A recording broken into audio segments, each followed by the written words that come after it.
video tutorial penggunaan asesmen adaptif berbasis AI di universitas kita.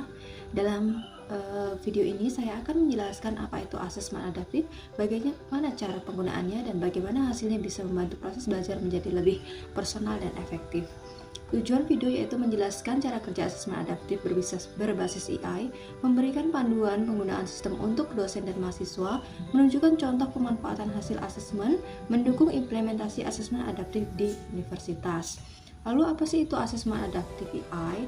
Asesmen adaptif ini merupakan suatu sistem penilaian digital yang menggunakan kecerdasan buatan untuk menyesuaikan tingkat kesulitan soal dengan kemampuan masing-masing mahasiswa. Jika mahasiswa menjawab benar, soal berikutnya otomatis menjadi sedikit lebih sulit.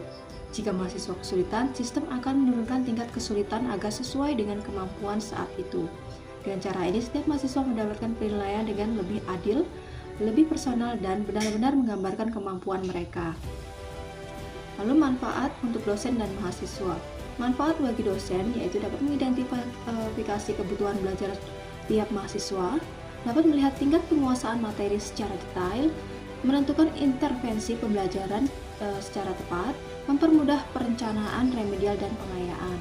Sedangkan untuk mahasiswa, dapat mengetahui tingkat kemampuan secara akurat, mendapat umpan balik personal, kemudian memahami materi yang perlu diperbaiki, meningkatkan motivasi belajar, dan mendukung evaluasi diri secara mandiri. Nah, bagaimana cara mengakses sistem? Yang pertama yaitu masuk ke portal pembelajaran yaitu elearning.university.ac.id, kemudian login menggunakan akun masing-masing dari universitas. Setelah masuk ke dashboard, pilih mata kuliah yang sudah menggunakan asesmen adaptif, kemudian klik menu adaptif assessment. Pastikan koneksi internet stabil dan perhatikan durasi pengerjaan sebelum mulai. Cara membuat soal pilihan ganda di Google Form. Yang pertama, masuk ke akun dan pilih formulir kosong atau blank, nanti isi judul dan deskripsi. Contohnya di sini saya membuat ujian ekonomi pembangunan. Kemudian deskripsi tes pilihan ganda untuk mahasiswa ekonomi. Langkah 3, buat soal pilihan ganda, klik bagian untitled question. Ketik pertanyaan contoh, apa tujuan pembangunan ekonomi? Pada drop-down atau pilihan ganda, isi opsi jawaban. Yang pertama, meningkatkan pendapatan, itu untuk A, dan B, menurunkan pengangguran, C, meningkatkan efektivitas, dan D, semua jawaban benar. Angka 4 yaitu aktifkan mode ujian.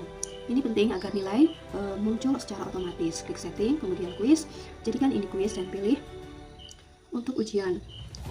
Selanjutnya yaitu atur kunci jawaban dan skor.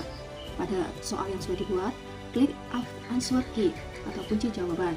Pilih jawaban yang benar, tentukan skor, contoh 10 poin, ulangi untuk semua soal. Langkah 6 yaitu atur batas ujian atau batasan ujian.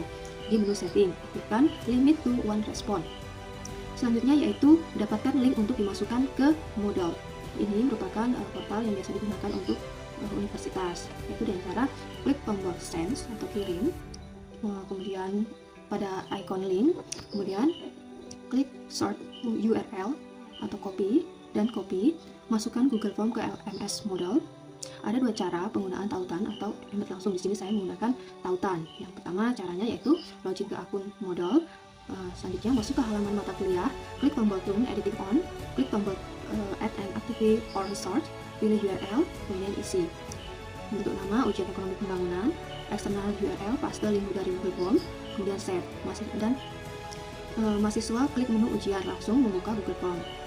Di sini untuk mahasiswa sendiri, cara mahasiswa mengerjakan soal yaitu setelah dosen menambah ujian ke modal, tampilan mahasiswa yaitu login ke e-learning kampus, masuk ke mata kuliah ekonomi pembangunan, klik menu ujian pilihan ganda, model akan membuka Google Form langsung atau membawa mahasiswa ke tab baru.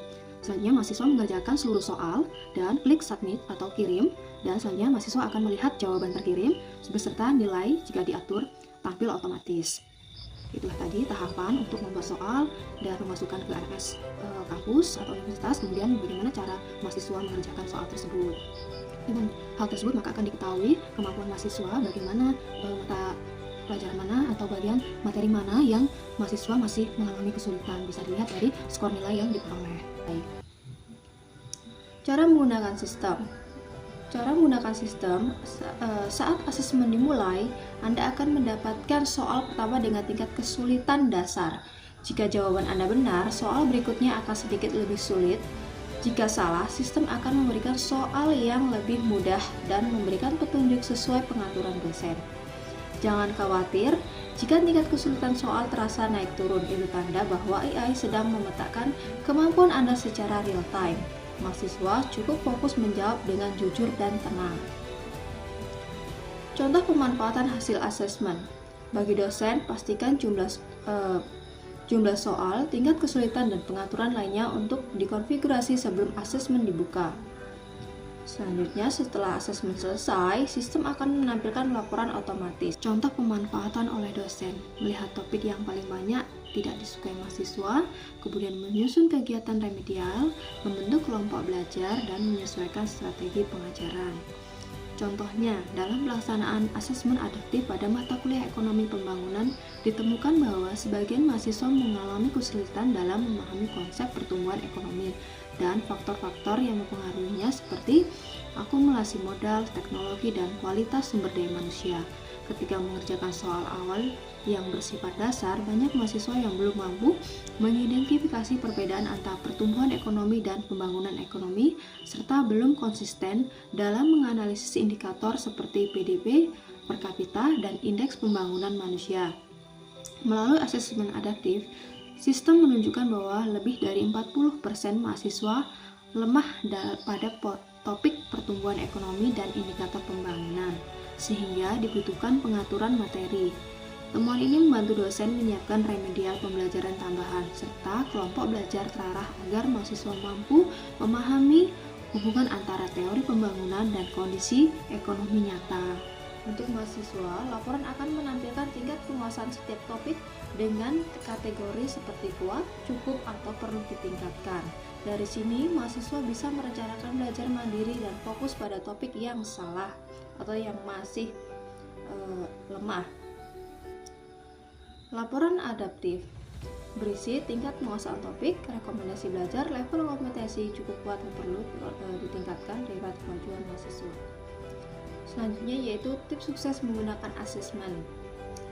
Yang pertama yaitu agar asesmen adaptif bekerja dengan optimal, ikuti beberapa tips berikut. Pertama, kerjakan dengan jujur, kemudian gunakan perangkat yang stabil dan nyaman, baca instruksi dengan teliti, jangan panik jika soal berubah tingkat kesulitannya.